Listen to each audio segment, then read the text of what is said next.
Hello guys. അപ്പോൾ ഇന്ന് ഞാൻ വന്നിരിക്കുന്നത് ഒരു ബുക്ക് റിവ്യൂ ആയിട്ടാണ്. സാധാരണ നമ്മളിങ്ങനത്തെ വീഡിയോസ് ചെയ്യാറില്ല, പക്ഷേ സോഷ്യൽ മീഡിയ വളരെ ട്രെൻഡിങ് ആയിട്ടുള്ള ഈ പുസ്തകം ഒന്ന് റിവ്യൂ ചെയ്താൽ കൊള്ളാമെന്ന് തോന്നുന്നു. Yes, Ram care of Aanandi. അല്പം ഓവർ റേറ്റഡ് ആണോ ഈ പുസ്തകം? ഒരല്പം. എന്തെങ്കിലും പൊതിഞ്ഞ് കൊണ്ടുവരുന്ന ന്യൂസ് പേപ്പർ പോലും തുറന്ന് നോക്കാത്ത നിങ്ങളുടെ ആ ചങ്ക്, യെസ്, നിങ്ങളുടെ ആ ചങ്ക് ഈ പുസ്തകം സ്റ്റാറ്റസ് ഇടുന്നു, സ്റ്റോറി ആക്കുന്നു, എന്തൊക്കെയോ ചെയ്യുന്നു. സോ അധികം വലിച്ചു കിട്ടാതെ നമുക്ക് കാര്യത്തിലേക്ക് കിടക്കുകയാണെങ്കിൽ,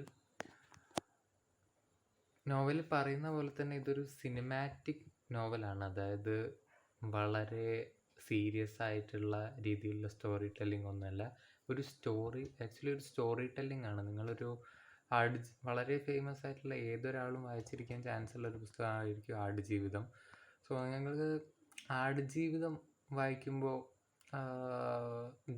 ആടുജീവിതം എഴുതിയ ഒരു സ്റ്റൈൽ ജസ്റ്റ് ഒരു വളരെ ലൈറ്റായിട്ട് ജസ്റ്റ് ഒരു കഥ പറയുന്ന പോലെ പോകുന്ന, വളരെ ലൈറ്റ് ഹാർട്ടഡ് ആയിട്ട് വായിക്കാൻ പറ്റുന്ന ഒരു പുസ്തകമായിട്ടാണ് എനിക്ക് റാം കെയർ ഓഫ് ആനന്ദി തോന്നിയത്.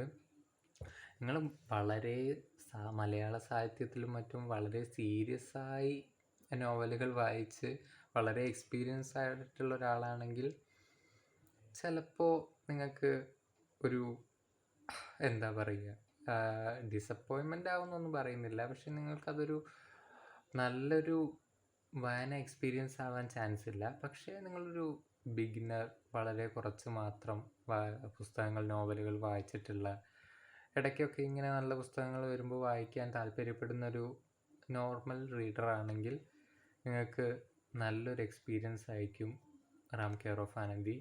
ഫോർ മീ, ഇനി എൻ്റെ കാര്യം പറയുകയാണെങ്കിൽ തീർച്ചയായും എനിക്കതൊരു നല്ലൊരു ബെറ്റർ റീഡിങ് എക്സ്പീരിയൻസ് ആണ് തന്നത്. തെറ്റുകുറ്റങ്ങളൊന്നും പറയാനില്ല, കാരണം ഞാൻ അത്രയും ഇൻഡെപ്തായിട്ട് ഈ മലയാള സാഹിത്യങ്ങളൊന്നും വായിച്ചിട്ടില്ല. സോ അതുകൊണ്ട് തന്നെ ഒരു വളരെ ലൈറ്റായിട്ട് കഥ പറഞ്ഞു പോകുന്ന പോലെ പോകുന്ന ഒരു വളരെ ഇൻട്രസ്റ്റിംഗ് ആയിട്ടുള്ള ഒരു നോവലാണ് Ram care of Aanandi. Akhil P Dharmajan എഴുതിയ നോവലാണ്. സോ ഇത് സിനിമയാവാൻ പോകുന്നു എന്നൊക്കെയാണ് അറിയുന്നത്. So all the best for ഇതിൻ്റെ ടീമിന്. അത്രയേ ഉള്ളൂ, വലിയ സസ്പെൻസ് ഒന്നുമില്ല, ഒരു നല്ല പുസ്തകമാണ്. നിങ്ങളൊരു ലൈറ്റ് ഹാർട്ടഡ്, ഇങ്ങനെ കൊച്ചു കൊച്ചു പുസ്തകങ്ങൾ, വളരെ സിമ്പിളായി കഥ പറഞ്ഞു പോകുന്ന പുസ്തകങ്ങൾ, നോവലുകളൊക്കെ ഇഷ്ടപ്പെടുന്നുണ്ടെങ്കിൽ നിങ്ങൾ ട്രൈ ചെയ്യാവുന്നതാണ്. And that's it. Thank you.